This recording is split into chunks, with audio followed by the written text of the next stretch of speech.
በዛሬው ቪዲዮ የጅማ ዩኒቨርሲቲ ሲቪክስ ሚድ ኤግዛም ዘንላችሁ መጥተናል። ይህ ሚድ ኤግዛም ለፈተና የምታነቡበትን ቦታ ጋይድ እንደሚያደርጋችሁ እንዲሁም ደግሞ ድጋሚ ከዓመት በተለይ በኢትዮጵያ ዩኒቨርሲቲዎች የተለመደ ነው። ከዓመት ዓመት የሚደገሙ ጥያቄዎችም ስላሉ ቦታዎች ደግሞ የሚወጡባቸው ቦታዎች ስለሚደገም የሚደገሙ ጥያቄዎችም እንደምታገኙ ለፈተናም የምታነቡበትን ቦታ ጋይድ እንደሚያደርጋችሁ በደንብ ባለሙሉ እምነት ነን። ለዚህ ቻናል አዲስ ከሆናችሁ ይህ ቻናል የተለያዩ ዩኒቨርሲቲዎችን ሚድና ፋይናል ኤግዛም እየሰራን የምንለቅበት ቻናል ነው። ከነዚህ ዩኒቨርሲቲዎች ውስጥ ጅማ ዩኒቨርሲቲ አንዱ ትኩረት አድርገን እየሰራንበት ያለ ዩኒቨርሲቲ ነው። ስለሆነም ይህን ቻናል ሰብስክራይብ በማድረግ ሚድና ፋይናል ያላችሁበትን የጅማ ዩኒቨርሲቲ በምንለቅበት በቶሎ እንዲደርሳችሁ ለማሳሰብ እንወዳለን። ሰብስክራይብ ያደረጋችሁ ደግሞ ላይክ ሼር በማድረግ ለብዙ ተማሪዎች እንዲዳረስና የእናንተን ዩኒቨርሲቲ ጥያቄዎች በደንብ እንድንሰራት እንድታበረታቱን ለማሳሰብ እንወዳለን። ስለምትከታተሉ ከልብ እናመሰግናለን። አንደኛ ጥያቄ which one of the following is false about virtue theory? ጥያቄው ምንድነው እያለን ስለ virtue theory ትክክል ያልሆነው የትኛው ነው እያለን ያለው? A virtue is the power to do well። ምንድነው እያለን ያለ ቨርቹ የምንለው ወይም ደግሞ መልካምነት ማለት ነው። ቨርቹ ጥሩ ነገር የማድረግ አቅም ነው ያለ። ቢ ቨርቹ ኢዝ ዘ ብሉፕሪንት ፎር ጉድ አክሽን ኦር ቶት። ምንድነው ከዚህ ላይ ያለን ያለው ቨርቹ ለጥሩ አስተሳሰብ ወይም ደግሞ ለጥሩ ድርጊት እንደ መመሪያ ወይም ደግሞ እንደ ብሉፕሪንት ለምን እንደምንለው ያገለግላል እያለ ነው። ይሄም ትክክለኛ ሐሳብ ነው። ሲ ምንድነው እያለን ያለ ኤ ቨርቹ ዋዝ ኤ ቫይስ ማን። ይሄ ምን ማለት ነው? መልካም ሰው ማለት መጥፎ ሰው ነበር እያለን ነው። ይሄ የቨርቹ ሐሳብ አይደለም። ዲን ለማንኛውም ነው ዲ ቨርቹ ዋዝ ኤክሰለንት ማን። መልካም ሰው ማለት ድንቅ ወይም ደግሞ አሪፍ የምንለው ሰው ነው እያለን ያለው። ስለዚህ ትክክለኛ ነበር ወይም ነው እያለን ነው። ሲ ትክክለኛ መልስ ነው ወይም ደግሞ የቨርቹ መገለጫ አይደለም። ምክንያቱም በቨርቹ ቲዮሪ መሰረት ቨርቹ ማለት መልካም ባህሪ ማለት ነው። ቫይስ ደግሞ መጥፎ ወይም ደግሞ ጥሩ ስነ ምግባር የሌለው ሰው ጥሩ ስነ ምግባር የሌለው ማለት ነው። ስለዚህ መልካም ሰው ወይም ደግሞ መልካም ሰው ቫይስ ማን ሊሆን አይችልም። ቨርቹ ማለት ጥሩ ሰው ነው።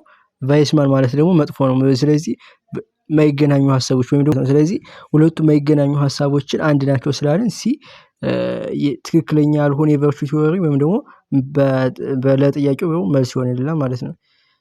ሁለተኛ ጥያቄ which one of the following is not included under Immanuel Kant principles that guide to make moral action? ጥያቄው ምንድነው ያለው? ከሚከተሉት ውስጥ ኢማኑኤል ካንት የሞራል ድርጊቶች ለመምራት ካስቀመጣቸው መርሆች ውስጥ የማይመደበው የትኛው ነው እያልን ያለው? ኤ ኮንሲስተንሲ ፕሪንሲፕል ወጥ የመሆን ፕሪንሲፕል መርህ። ቢ ዩኒቨርሳሊቲ ፕሪንሲፕል ሲ ጉድዊል ፕሪንሲፕል ዲ ሪቨርሲቢሊቲ ፕሪንሲፕል። ጥያቄውን ከመመለሳችን በፊት ኢማኑኤል ካንት በስነ ምግባር በፍልስፍና የሚታወቀው በካታጎሪካል ኢምፐራቲቭ በሚባለው የፍልስፍና ሂደቱ ነው ወይም ደግሞ ፍልስፍናው ነው። እነዚህም ዩኒቨርሳሊቲ ማለት አንድ ነገር ስታደርግ ይህ ድርጊት ለሁሉም ሰው ወይም ደግሞ በዓለም አቀፍ ደረጃ ተቀባይነት ቢያገኝ ምን ሊፈጠር ይችላል ዓለም ለሚለውን አስብ ይላል። ማለትም እናንተ አንድ ድርጊት ስታደርጉ ዓለም ላይ ተቀባይነት አድርጎ ያን ነገር ቢፈጽም እንደ ህግ ቢሆን ምን ሊፈጠር ይችላል እስቡ ማለት ነው ዩኒቨርሳሊቲ። ሁለተኛ ደግሞ ምን አለ? ሪቨርሲቢሊቲ የሚባል አለ። ድርጊቱ አንተ ላይ ቢደረግ ወይም ደግሞ ዩኒቨርሳሊቲ ጋር ያያዘ አንተ ላይ ቢደረግ ማለት ዓለም አቀፍ ተቀባይነት አግኝቶ ያ ድርጊት አንተ ላይ ቢደረግ ትቀበለዋለህ ወይ የሚለውን ማሰብ ስታደርገው ያን ነገር ያን አስበህ አድርገው ማለት ነው ሪቨርሲቢሊቲ። ጉድዊል ማለት ደግሞ ጉድዊል ማለት አንድ ሰው አንድ ነገር በዓለም ላይ ፍጹም የሚባለው ነገር ምንድነው ብሎ ነው ያምናል ካንት? ፍላጎት ነው ወይም ደግሞ ያን ነገር ለማድረግ ያነሳሳን ነገር መልካም ከሆነ ያ ነገር ፍጹም ነው ብሎ ያስባል። ማለትም ቲዮሎጂካል ወይም ደግሞ ኮንሲኩዌንሻሊስትን ታውቋቸዋላችሁ። እነሱ ምን ብለው ነው የሚያምኑት? ውጤቱ ካማረ ብቻ ነው አንድ ነገር ጥሩ ልንለው የምንችለው ብለው ነው የሚያምኑት ናቸው እነሱ ኮንሲኩዌንሻሊስቶች ማለት ነው። ካንት ግን በተቃራኒው አንድ ሰው ጉድዊል ወይም ደግሞ የተነሳሳበት ነገር ጥሩ ከሆነ እስከሆነ ድረስ ያ ነገር ምንድነው ፍጹም ነው ወይም ደግሞ ተቀባይነት አለው ብሎ የሚያምንበት ነገር ነው። ስለዚህ ከዚህ አንፃር ኮንሲስተንሲ የሚለው የካንት ሐሳብ አይደለም ወይም ደግሞ ኮንሲስተንሲ የምንለው የካንት ፎርሙላ ፕሪንሲፕል ተብሎ በመጽሐፍ አይቀመጥም። ይሄ ምንም እንኳን የካንት ፍልስፍና ወጥ የሆነ ባህሪ ቢኖረውም እንደ መርህ ግን በስፋት አይጠቀስም ማለት ነው ኮንሲስተንሲ። ስለዚህ ለሁለተኛ ጥያቄ ትክክለኛ መልስ የሚሆንልን ኮንሲስተንሲ ፕሪንሲፕል ወጥ የመሆን ፕሪንሲፕል የምንለው ትክክለኛ መልስ ይሆናል ማለት ነው። ሶስተኛ ጥያቄ which one of the following is true about morality? ምንድነው እያለን ስለ ሞራሊቲ እውነት የሆነው የትኛው ነው? ኤ ሞራሊቲ is a uniform compared to ethics። ምንድነው ሞራሊቲ ከኤቲክስ አንፃር ሲታይ ወጥ ነው ወይም ደግሞ አይለዋወጥም እያለ ነው። ቢ ሞራሊቲ justifies something through logical reasoning። ሞራሊቲ ነገሮችን በምክንያታዊነት ያረጋግጣል እያለን ነው። ሲ ሞራሊቲ is the code of conduct one follows። ምንድነው እያለን ያለው? ሞራሊቲ አንድ ሰው የሚከተለው የባህሪ መመሪያ ደንብ ነው እያለን ነው። ዲ ሞራሊቲ is a discipline that studies about ethics። ሞራሊቲ ስለ ኢቲክስ የሚያጠና የትምህርት ዘርፍ ነው እያለን ነው። ሞራሊቲ ማለት በተግባር የምንከተላቸው በየቀኑ የምናደርጋቸው የደንቦች ስብስብ ነው። በቃ ህይወታችንን መመሪያ አድርገን የምንከተላቸው ማለት ነው። ኢቲክስ ደግሞ እነዚህ ደንቦች የሚያጠና የፍልስፍና ወይም ፊሎሶፊ ክፍል ነው። ስለዚህ ለምሳሌ ሞራሊቲ is uniform compared to ethics ይላል። ይሄ ትክክል ያልሆነ ሀሳብ ነው። ምክንያቱም ሞራሊቲ እንደየባህሉና እንደ ማህበረሰቡ ሊቀያየር ይችላል። ምክንያቱም በየቀኑ የምናደርገው ተግባር ነው እያልን ብያችኋለሁ። እንደ ደንብ ሆኖ የሚያገለግለን ማለት ነው። ይሄ እንደ ደንብ ሆኖ የሚያገለግለን ነገር ለምሳሌ ኢትዮጵያ ውስጥ ሞራል ነው ያለው ነገር ሌላ ሀገራት ላይ መጥፎ ነገር ወይም ደግሞ ኢሞራል ሊሆን ይችላል። ስለዚህ እንደየባህሉ ስለሚቀያየር ኤ ትክክል አይሆንም ማለት ነው። ቢ ሞራሊቲ ጀስቲፋይ ሰምቲንግ ስሮ ሎጂካል ሪዝኒንግ ይላል። ይሄ ደግሞ በምክንያታዊነት ነገሮችን የሚያጠናልን ኢቲክስ ነው እንጂ በየቀኑ የምታደርጓቸውን ነገሮች አሁን ለምሳሌ አወጣችሁ ብታዩዋቸው በየቀኑ የምታደርጓቸውን ነገሮች አብዛኞቹ ሎጂካል ሊጠበቁ ነገሮች አይደሉም። ዝም ብላችሁ በልማድ ቤተሰቦቻችሁ ሲያደርጓችሁ ማህበረሰቡ ሲያደርገው ስለነበር ታደርጉታላችሁ እንጂ ለምንድነው ማደርገው ምናምን ብላችሁ ማጠይቋቸው ብዙ ነገሮች አሉ። ስለዚህ ቢ ምክንያታዊነት ይከተላል የሚለው ሞራሊቲን ሐሰት የሆነ ነገር ነው ማለት ነው። ዲ ሞራሊቲ is a discipline that studies about ethics። ይሄ ደግሞ ተአቃይሮታል። ኢቲክስ ነው እንጂ ስለ ሞራሊቲ የሚያጠና ሞራሊቲ የጥናት ዘርፍ ሳይሆን የህይወት መመሪያ ደንብ ነው። ስለዚህ ሲ ትክክለኛ መልስ ነው። ሲ ትክክለኛ መልስ ነው። ምንድነው እያለን ያለ? ሲ ሞራሊቲ is the code of conduct one follows እያለ ነው። ሞራሊቲ አንድ ሰው የሚከተለው የባህሪ መመሪያ ደንብ ነው እያለን ያለው። ይሄ ትክክለኛ ነው። ምክንያቱም ሞራሊቲ ማለት አንድ ማህበረሰብ ወይም ደግሞ ግለሰብ ይህ ትክክል ነው ወይም ደግሞ ይህ ስህተት ነው ብሎ የተቀበላቸው ተግባራዊ ደንቦች ወይም ደግሞ ኮድ ኦፍ ኮንዳክት ናቸው። ለምሳሌ አለመዋሸት፣ ታማኝነት፣ ታላላቆችን ማክበር፣ እነዚህ በሙሉ እነዚህ ድርጊቶች ምንድን ናቸው? በየቀኑ የምንከተላቸው የህይወት መመሪያ ደንቦቻችን ወይ ደግሞ ኮድ ኦፍ ኮንዳክት የምንለው ነው። ስለዚህ ሶስተኛ ጥያቄ ምን ያደርግልናል? ትክክል የሆነ የሞራሊቲ ዲፊኒሽን ይሆናል ማለት ነው። አራተኛ ጥያቄ ከመስራታችን በፊት ከዛ በፊት ስቶሪ ያለ ስቶሪውን እናንብበው። አሱም አለ ኤክስ ኤ ዋይ ኤንድ ዚ የሚባሉ የጅማ ዩኒቨርሲቲ የአግሮ ካምፓስ ናቹራል ተማሪዎች አሉ። እነዚህ ተማሪዎች አንድ ቀን ዋይ ኤንድ ዜድ ምግባቸውን ወይም ደግሞ ምሳቸውን ከቀያቸው ወይም ደግሞ ከሰፈራቸው ካሉበት ቦታ ለተፈናቀሉ ሰዎች ምግባቸው ምሳቸውን ለመስጠት አሰቡ ማለት ነው። ነገር ግን ዋይ ስታስበው ምሳዋን ማጣት አልፈለገችም። ለአንድ ቀንም ቢሆን ምሳዋን ማጣት አልፈለገችበት። ነገር ግን ኤክስ ኤንድ ዚ ምን አደረጉ? የሌሎችን ተማሪዎች በማነሳሳት ለተጎዱ ሰዎች ከቦታቸው ለተፈናቀሉ ሰዎች ድጋፍ አደረጉ። በዚህ ተመስርተን ጥያቄዎች እንድንሰራ ነው። which one of the following approach to ethics the best explains the action of x and z from the story? ምንድነው እያለን ያለው? ከላይ ከተጠቀሰው የኤክስ እና የዚን የስነ ምግባር አቀራረብ የትኛውን ይገልጸዋል እያለን ነው። ኤ ኢጎይዝም፣ ቢ ዲንቶሎጂ፣ ሲ አልቶሪዝም፣ ዲ ኦንቶሎጂ። ኢጎይዝም ጭራሽ አይሆንም። ኢጎይዝም ማለት ራስ ወዳድነት ነው። ራስ ወዳድነት ከዋይ ጋር የድልና ምሳዋን አልሰጥም ስላለች ማለት ነው። አራተኛ ጥያቄ ትክክለኛ መልስ የሚሆነው አልቶሪዝም ነው።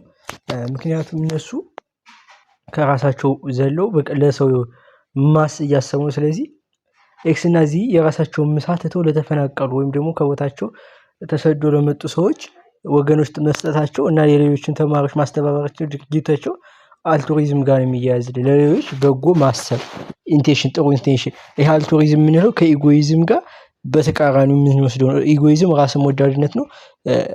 አልቱሪዝም ደግሞ ከራስ በፊት ለሌሎችን ተጠቃሚ እንዲሆኑ መፍቀድ መቻል ማለት ነው። ቢ ዲንቶሎጂ ማለት ደግሞ ግዴታ እነሱ ግዴታ የለባቸውም የኔ ማድረግ ምሳቸውን የመተው ግዴታ የለባቸውም። ነገር ግን ስለሰጡ ስለዚህ ዲንቶሎጂ አይሆንም ማለት ነው። ኤን እንጥለዋለን። ዲኦንቶሎጂ ማለት ደግሞ ስለመኖር የሚያጠና ፍልስፍና ነው። ከዚህ ጋር የሚያገናኘው ነገር ስለሌለ አራተኛ ጥያቄ ትክክለኛ መልስ የሚሆንልን ሲ አልቱሪዝም ለሌሎች ጉድ ኢንቴንሽን ወይም ደግሞ ከራሳችሁ አስቀድማችሁ ለሌሎች ስታስቡ አልቱሪዝም ይባላል ማለት ነው። አምስተኛ the decision of why has been best explained by one of the following approaches to ethics ምንድነው ጥያቄው እያለን ያለ የዋይ ውሳኔ በየትኛው የስነ ምግባር አቀራረብ ይገለጻል እያለ ነው። ዋይ ማለት እንግዲህ እነሱ ምሳቸውን እንስጥ ተብሎ ከተስማሙ በኋላ በቃ ስታስበው አይ እኔ አልፈልግም ብላ የተወችው ማለት ነው። ስለዚህ ይሄ ከአልቱሪዝም ጋር በተቃራኒው እንገጠመጣ ምን እያደረገች ነው? እሷ ከሌሎች ራሷን እየወደደች ነው። ይሄ ደግሞ ምንድነው? ኢጎይዝም ነው ማለት ነው። ስለዚህ ሲ ትክክለኛ ዋይ አስተሳሰብ ይሆናል ማለት ነው። ዋይን ይገልጻታል። ስድስተኛ ጥያቄ according to ethical egoism theories of ethics the rightness or wrongness of moral action is determined with reference to indeed ethical egoism ቲዎሪ አንድ ድርጊት ትክክለኛ ወይም ደግሞ ስህተት ነው የሚባለው በምን መሰረት አድርጎ ነው እያለን ያለው። ሪፈረንሱ ምንድነው እያለን ነው? ኤ ቱ ዘ ማጆሪቲ ኦፍ ዘ ፒፕል ለአብዛኛው ህዝብ ባለው ጥቅም እያለን ነው። ቢ ቱ ዘ ዶር ኦፍ ዘ አክሽን ድርጊቱን ለፈጸመው አካል እያለን ነው። ሲ ቱ ዘ ማጆሪቲ ፒፕል ኤክሰፕት ዘ ዶር ኦፍ ዘ አክሽን ሲ ደግሞ ምንድነው እያለን ያለ ከራሱ ውጭ ከሰውየው ውጭ ላለው ሰው መጠቀም ሲችል ነው እያለን ያለ። ዲ ቱ ኦል ኤክሴፕት ዘ አክተር ኦፍ ዘ አክሽን ሲና ዲ ተመሳሳይ ነው። ከአክሽን ድርጊቱን ከፈጸመው ውጭ ነው እያሉን ያሉ። ይሄ ደግሞ የአልቱሪዝም መገለጫ ነው። ኢጎይዝም ማለት ራስ ወዳድነት ማለት ነው የሚለው ድርጊት። ስለዚህ ይሄ ደግሞ ማነው መጀመሪያ መጠቀም ያለበት? ዶር ኦፍ ዘ አክሽን ወይም ደግሞ ድርጊት ፈጻሚው ነው መጠቀም ያለበት። ራስን ነው መጠቀም ያለበት ብሎ ነው የሚያስተምረው ኢቲካል ኢጎይዝም ማለት ነው። ስለዚህ ትክክለኛ መልስ የሚሆንልን የትኛው ነው ማለት ነው? ቢ ትክክለኛ መልስ ነው። ለኢቲካል ኢጎይዝም ትክክለኛ መልስ ይሆናል። በኢቲካል ኢጎይዝም እንደ ሪፈረንስ የምንጠቀመው ሞራል አክሽናችንን ጀጅ ለማድረግ አንተ ምን ያህል ጠቅመሃል በሚለው ነገር ነው። ድርጊቱ አንተ ምን ያህል ጠቅመሃል በሚለው ተመስርተን ነው ማለት ነው። ሰባተኛ ጥያቄ suppose that a government has considered the maximum part of beneficiary which approach to ethics express its will ምንድነው እያለን ያለ አንድ መንግስት ብዙ ተጠቃሚዎችና ለሀገር የሚያስገኘውን ፋይዳ አስልቶ ህግ ቢያወጣ የትኛው አቀራረብ ይገልጸዋል? ከዚህ ላይ ኢጎይዝም የሚሉትን ሁለቶችን ኢጎይዝም ኢቲካል ኢጎይዝም እና ሳይኮሎጂካል ኢጎይዝም እናወጣቸዋለን። ምክንያቱም ብዙ ተጠቃሚዎች ወይም ደግሞ ማክሲመም ፓርት ኦፍ ቤኔፊሻሪ ነው መንግስት ያሰበው። ስለዚህ ኢጎይዝም ደግሞ ራሱ ተጠቃሚ ቢሆን ኖሮ ነው ኢጎይዝም ጋር የሚገናኘን። ስለዚህ እነሱ እናወጣቸዋለን። አክትና ሩል ዩቲሊታሪያን ይቀራሉ። መንግስት ያወጣው ምንድነው? ህግ ነው እያወጣ ያለ። ስለዚህ ይሄ ደግሞ ከምን ያገናኝናል? ሩል ዩቲሊታሪያን ጋር ይገናኛል ማለት ነው። አክት ዩቲሊታሪያን የሚልልን ብዙ ጊዜ የሚሰራልን እያንዳንዱ ግለሰቦች ስለሚያደርጋቸው ድርጊቶች ነው እንጂ ስለ ሩል የሚያጠናልን ሩል ዩቲሊታሪያን ስለሆነ 87ኛ ጥያቄ ሩል ዩቲሊታሪያን ትክክለኛ መልስ ይሆናል። 8ኛ ጥያቄ ሞራል ኤንድ ሲቪክስ ኤዱኬሽን ኢዝ ቤዝድ ኦን ኤንድ ሲክስ ቱ ፕሮሞት ኢን ስቱደንትስ ኮር ሞራል ቫሊዩስ ኤክሴፕት ዋን። ጥያቄ ምንድነው ያለን? የሞራልና የስነ ዜጋ ትምህርት አንዱን ሳይጨምር የሚከተሉት እሴቶች ያሳድጋል። የማጨምረው የትኛው ነው እያለን ያለ? ኤ ኢምባረስመንት ዳይቨርሲቲ ብዙሃነትን መቀበል። ቢ ሪስፔክት ፎር ሪዝኒንግ ለምክንያታዊነት ክብር መስጠት። ሲ ኤክስትሪሚዝም አውትሉክስ ጽንፈኛ አመለካከት ማለት ነው። ሲ ዲ ክሪቲካል ቲንኪንግ ሂሳብ በደንብ ማሰብ መቻል ወይም ደግሞ ማንሰላሰል ይሄን ይደግፋል። ስለዚህ ጽንፈኛ አመለካከቶችን ክሪቲካል ሲቪክስ ኤዱኬሽን ይቃወማል እንጂ ስለማይደግፍ ሲ ኤክሴፕት ስለተባለ እሱን እናወጣዋለን። ትክክለኛ መልስ ይሆናል ማለት ነው። 9ኛ ጥያቄ the conditional duties developed by Samuel Pufendorf are moral like to one of the following moral guideline outlined by WD ሮዝ ምንድነው እያልን ያለ በሳሙኤል ፑፌንዶርፍ ያወጣቸው ኮንዲሽናል ዱቲስ ከWD ሮዝ የሞራል መመሪያዎች ውስጥ የትኛው ይመሳሰላሉ እያልን ያለው A duties of fidelity የታማኝነት ግዴታ B duties of gratitude አመስጋኝነት ግዴታ የምንለው C duties of reparation ካሳ የመክፈል ግዴታ D duties of justice የፍትህ ግዴታ የሳሙኤል ፑፌንዶርፍ ኮንዲሽናል ዱቲስ የሚባሉት ማህበራዊ ስምምነትና ፍትህ ላይ የሚያተኩሩ ናቸው። ስለዚህ ይሄ ደግሞ ከማን ጋር ይያዝልናል? ዲ ዱቲስ ኦፍ ጀስቲስ ከሚለው ደግሞ የፍትህ ግዴታዎች ከሚለው ጋር ይመሳሰላል ማለት ነው። የዛሬው ቪዲዮ በዚህ ጨርሰናል። እስከመጨረሻው ስለተከታተላችሁ ከልብ እናመሰግናለን። በቀጣይ የትኛውን ሳብጀክት እንድንሰራላችሁ ትፈልጋላችሁ? ኮሜንት ላይ አስታውቁን። እንዲጨመር እንዲቀነስ የምትፈልጉት ሐሳብ ካለ ኮሜንት ላይ አሳውቁን። ቪዲዮ ከወደዳችሁት ላይክ በማድረግ እንድታበረታቱ ለመግለጽ እንወዳለን። ሼር በማድረግ ለብዙ ተማሪዎች እንዲዳረስና የእናንተን ዩኒቨርሲቲ ትኩረት አድርገን እንድሰራበት እንድታደርጉ ለማሳሰብ እንወዳለን። ሰብስክራይብ በማድረግ ቪዲዮዎችን በምንሰራበት ሰዓት በቶሎ እንዲደርሳችሁ እንዲሆን እናሳስባለን። ስለምትከታተሉን ከልብ እናመሰግናለን።